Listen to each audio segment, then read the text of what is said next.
How is everybody doing today, guys? This is the Drax6 dude here, and today we're going to be taking a look at the Rosie 2, and I have some backwards content, or I have some, you could guess I could say live gameplay, but we're on hardpoint. We're using that Valkyrie map that is 24/7 for this weekend.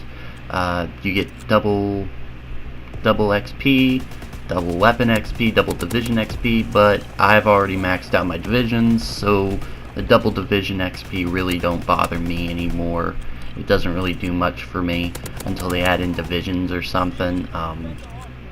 I just did this gameplay a couple minutes ago. I wanted to talk about how I think the Rosie looks freaking cool. The Rosie 2.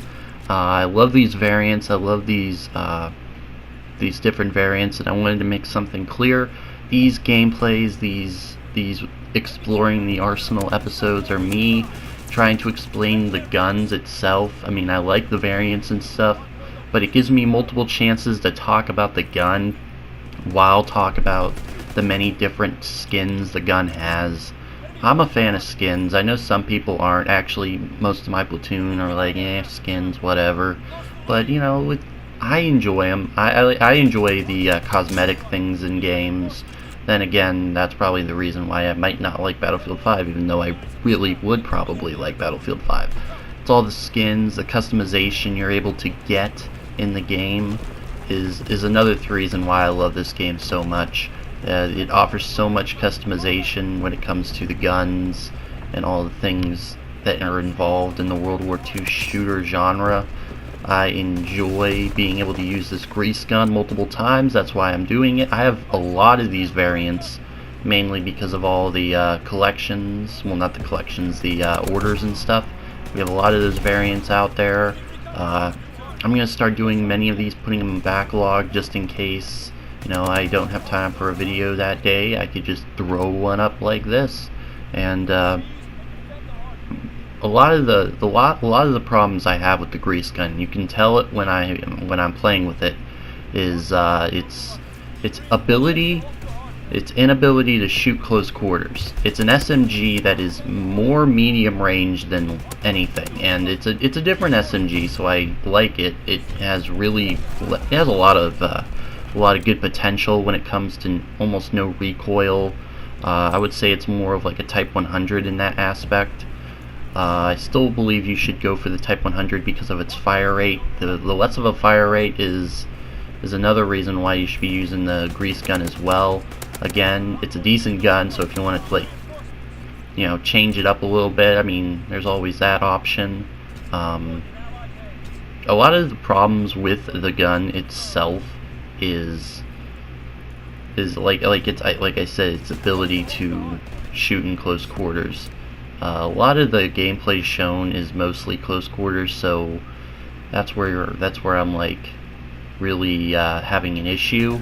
But as you can see, sometimes it's harder to aim the gun because the iron sights are a little bit wonky.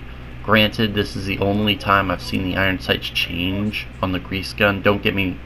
I'm not sure. There might be a couple. There might be another gun. Maybe the Roxy. I think the Roxy has a different one, or maybe it doesn't. I don't know. I like it when they change the iron sights because it's like another sight for a gun. It gives you that. Oh, you're using that gun? I like those iron sights. You know, it gives it its own little uniqueness in a sense.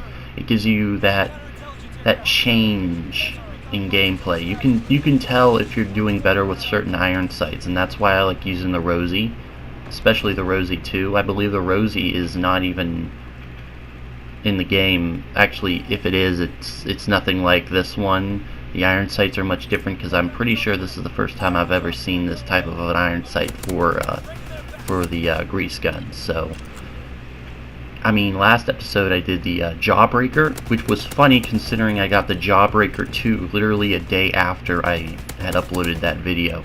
I'm not a big COD fan anymore, but COD World War II got me right back into the genre. I don't care what anybody says. This game was a fantastic game at launch. despite a couple bugs with the servers, which you'll expect with almost any game. great launches are few and far between, and that's the issue with AAA titles. But I believe the launch was alright. The content that you got after launch has been really spectacular.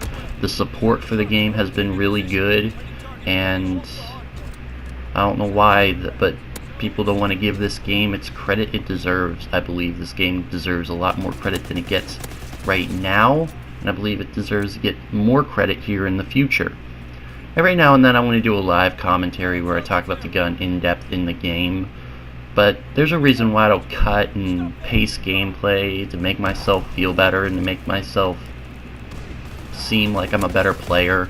There's a reason why I do that, because I don't like giving people this false sense of security that this gun is overpowered or this gun's really, really good, and then when they start using it, it's like, eh. I want to give everybody that ability. I'm not cherry-picking gameplays for reviews. I'm giving you guys what you deserve, and what you guys deserve is a unedited gameplay of the gun. You're like, maybe I want to start using this gun, but I don't want to really try it unless it's good, and this guy's okay with it, but I'm probably a little bit better, you know. I mean, if you're a little bit better, I mean, obviously you're going to do better than me, so if you're like, oh, I can win that firefight, but this guy couldn't, there you go then. If you feel like, oh, I couldn't have won that firefight when he did, and, you know, he's just more skillful. It's just, it goes both ways. You can't dictate what you can do on what somebody else can do. You can't replicate somebody else's gameplay. You can try, but more than likely you'll have an issue with replicating their skill set when it comes to aiming down sight and all that. I think that concludes my quick little review. Most of this gameplay has been on Valkyrie.